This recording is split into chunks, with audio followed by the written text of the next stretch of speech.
김현정의 뉴스쇼 금요일의 코너, 기자가 훅 파고드는 뉴스의 진실 훅뉴스입니다. 오늘도 권민철 기자 나왔습니다. 어서 오세요, 권 기자. 안녕하세요. 오늘은 어떤 주제를 좀 훅 파고들어 볼까요? 네, 이번 주도 여러 사회적 이슈 많았는데요. 그중에 별다른 관심을 끌지 못한 게 하나 있었습니다. 바로 골목 상권 문제였는데요. 음향 듣고 시작하겠습니다. 예. 한식을 포함한 7개 음식점업과 자동차 전문 수리업 등 10개 품목이 중소기업 적합업종으로 재지정됐습니다. 이번에 재지정된 10개 품목은 한식, 중식, 일식 등 음식점업 7개와 이동급식, 자동차 전문 수리업 등입니다. 뉴스 리포트네요. 네. 중소기업 적합업종 지정 제도. 네. 그러니까 골목상권 보호하자는 취지로 대기업한테는 골목상권에 진입 못하게 한 그런 제도였죠. 네네. 2012년부터 시행돼 왔는데 예. 이런 관심이 좀 시들해지면서 점차 잊혀지고 있습니다. 그러다 보니까 대기업 골목상권 침해가 다시 이어지면서 신음하는 동네 사장님들이 많습니다. 이번 주에 그러니까 연장을 재지정한 거잖아요. 그렇습니다. 예. 오늘 훅뉴스는요. 그 가운데 골목상권의 상징이라고 할 수 있는 동네 빵집 이야기로 동반성장의 뒤안길을 한번 짚어보겠습니다. 동네 빵집 이야기. 네. 제가 알기로는 그 대기업 프랜차이즈 제과점은 동네 빵집이 있는 곳 500m 안쪽으로는 진입 못하게 그렇습니다. 이렇게 규제해 놓은 거 아닙니까? 네, 그런데 이 규정이 사실상 의미가 없게 되는 일이 벌어지기도 합니다. 울산 울주군의 경우인데요. 이곳에 8년째 운영해온 동네 빵집이 있습니다. 그런데요. 지난 18일 인근에 대기업 계열 T 제과점이 오픈을 했습니다. 프랜차이즈예요? 네. 문제는 동네 빵집에서 478m밖에 안 떨어져 있다는 사실입니다. 500m 안쪽이네요. 네. 그러면 규정 위반이잖아요. 그렇죠. 그런데 이 T 제과점 쪽 입장은요. 자기들이 재보니까 508m라는 겁니다. 새길로 재면 478m인데 2차선 도로를 거치도록 해서 재면 500m가 넘는다는 그런 이야기입니다. 누가 재느냐에 따라서 지금 거리가 다른 거예요? 예, 회사 쪽 이야기 들어볼까요? 예. 그 최단 거리로 하면 뭐 이렇게 샛길도 있고 뭐 이렇게 되겠죠. 골목길도 있고 뭐 이렇게 되는가 봐요.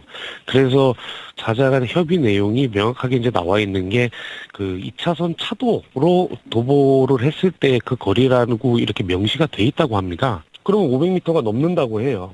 그러니까 지금 울산 울주군의 경우를 예로 가지고 오신 건데 네. 이런 분쟁들이 곳곳에 있는 모양이죠. 예, 그렇습니다. 설사 508m라고 치죠. 네. 그러니까 다시 말해서 규정에서 8m 벗어났다고 해도 이 점포가 동네 빵집에 영향을 안 미치느냐 하면 또 그건 아니잖아요. 바로 그 지점인데요. 예. 이 동네 빵집, 이 T 제과점이 오픈한 이후에 일평균 매출이 절반 이상 줄었다고 합니다. 하나베이커리 사장 김영복 씨의 이야기입니다. 평균 27만 원 정도 파는데 지금 12만 원, 13만 원 정도 나가요. 반이죠, 반. 이러면 뭐 한 석 달 뒤면 끝난다고 봐야죠. 석 달 뒤면 끝난다? 폐점을 한다는 겁니다. 그러니까 적자로는 가게 운영이 불가능하니까요. 동네 빵집 보호 제도가 있지만 동네 빵집들이 체감하는 건 유명무실하다 이런 거네요. 우리가 알고 있는 500m 규정은요. 이 제과업을 중소기업 적합업종으로 지정하면서 대기업과 동네 빵집이 서로 합의한 내용입니다. 예. 그런데 거기에 보면 예외 규정이라는 게 있습니다. 예외 규정은 또 뭡니까? 가령 T 제과점이 영업하고 있다가 임대료가 대폭 인상돼서 어쩔 수 없이 가게 문을 닫아야 하는 경우. 그러니까 여기서 지금 프랜차이즈 T를 말씀하시는 그렇습니다. 거예요? 인근에 다시 프랜차이즈 T 제과점 점포를 낼 수 있는 그런 예외 조항이 있습니다. 이런 예외 조항 때문에 동네 빵집 옆에 갑자기 대기업 프랜차이즈 제과점이 들어서기도 합니다. 그러니까 이 규정이 생기기 전에 빵집을 하다가 프랜차이즈를 하다가 네. 문을 닫았어요. 예, 불가피하게. 근데 지금은 이제 500m 규정이 생겼는데도 예전에 하던 사람들한테는 다시 열 수 있는 특권을 줬다는 거군요. 그렇습니다. 그 인천시 계양구 작전동에도요. 예. 270m 사이에 두고 동네 빵집 두 곳이 영업 중입니다. 그런데 두 빵집 중간에 대기업 프랜차이즈 P 제과점이 최근에 새로 오픈을 했습니다. 그 제과점도 역시 예전에 하다가 문을 닫았던 사람. 네, 과거부터 P 제과점이 이곳에서 영업을 해오다가 지난해 10월에 폐점을 했는데요. 5m 떨어진 곳에 다시 문을 열었습니다. 아하. 당초 예외 조항은 말씀하신 대로 이곳에 P 제과점을 다시 열 수 있는 사람이 기존 점주로만 제한됐는데 예. 올해 2월 말부터는 제3자라도 P 제과점 오픈이 가능하도록 더 완화가 된 겁니다. 아, 이거 굉장히 복잡하네요. 그러니까 이 규정 생기기 전에 예전에 하던 사람들은 다시 열 수 있습니다.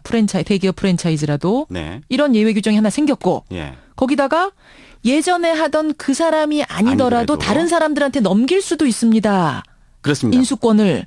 예, 그렇습니다. 여기까지 다 예외가 됐어요? 네, 올 2월 달부터요. 허허. 그러니까 결국에 이제 100m 안에 3개 빵집이 다시 경쟁을 하게 된 거죠. 100m 안에 3개나. 네네. 피제과점도 뭐 규정을 위반한 건 없지만은 예외 규정을 둔 거니까. 예, 또다시 대기업과 경쟁하게 된 동네 빵집들로서는 죽을 맛이겠죠. 저희에게 제보를 해온 분인데요. 동네 빵집 주인 변경자 씨 이야기 들어보겠습니다. 예. 이제 우리나라에 있는 조그마한 동네 빵집을 다 빨대로 빨아서 세발낙지 훑듯이 다 훑어서 대기업으로 됐으면 이제 그만하고 글로벌하게 놀면 안 되겠냐 그랬어요. 제가 이 사람들한테. 이제 그만 좀 빨아먹으라고. 몇 개 남았다고 아직도 빨대를 꽂고 앉았냐 그랬어요. 많이 화가 나셨어요. 네. 그러니까 동네 빵집 주인들은 골목 상권이 보호받고 있다는 걸 체감하지 못한다. 이런 얘기를 계속 하시네요. 네, 이거는 비단 동네 빵집 주인들만 느끼는 게 아니라요. 같은 프랜차이즈 가맹점 점주들도 똑같이 느끼고 있습니다. 같은 가맹점 점주들도요? 네, 그러니까 가령 T 프랜차이즈 때문에 또 다른 T 프랜차이즈가 힘들다 이런 건데요. 1호점, 2호점 다. 네, 매장 인근에 새 매장이 새로 생기면 두 매장이 서로 경쟁을 하게 되니까요. 아하. 한 점주의 이야기 들어보겠습니다. 예. 저도 이게 프랜차이즈고 본사를 두고 하는 개인 사업이다 보니까 나중에 또 불이익이라든가 뭐 이런 것도 있을 수도 있고 그래가지고 뭐 나서기도 그러는데 어쨌든 간에 섭섭하죠. 솔직히 속마음. 그러니까 이렇게 같은 가맹점끼리도 봐주는 게 없는데 하물며 일반 동네 빵집은 두말할 나위가 없겠네요. 네. 만약 500m 내의 입점 금지 규정을 위반하면 어떤 제재가 뒤따르나요? 그게 문제입니다. 이게 금지 규정이라는 게요. 예. 다 권고다 보니까 위반하더라도 명단 공개 외에 법적 처벌 같은 건 없습니다. 이러다 아니, 보니까 잠깐만요. 그 아까 전에 예외 조항인 경우도 참 이게 불합리하다 이걸 지적하셨는데 예. 심지어 예외 조항이 아닌 위반을 한 경우에도 솜방망이다. 그렇습니다. 이러다 보니까요. 제과점 업종 종사자들은 미래를 아주 두려워하고 있습니다. 실제로요. 업종을 변경하는 사람들도 많고요. 지금 들려드릴 목소리의 주인공은 20년 넘게 제빵을 해온 분인데 예. 그동안 빵집 하나 개업하겠다 이런 일념으로 힘든 시절을 보내왔는데요.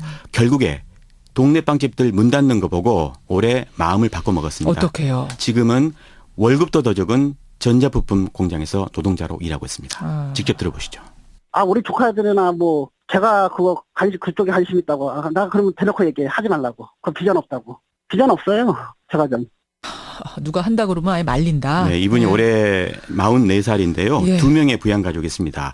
이 프랜차이즈 제과점은 거의 젊은 알바생을 쓰는 데 비해서 동네 빵집은 이렇게 나이든 제빵 기사들 아니면 가족 단위로 일을 하는 경우가 많거든요. 예, 예. 따라서 골목 상권을 대기업이 점령하게 되면 이렇게 노동시장에도 상당한 파급력이 있습니다. 예. 대기업 프랜차이즈는 한 사람을 먹여 살리지만 동네 빵집은 한 가정을 먹여 살리니까요.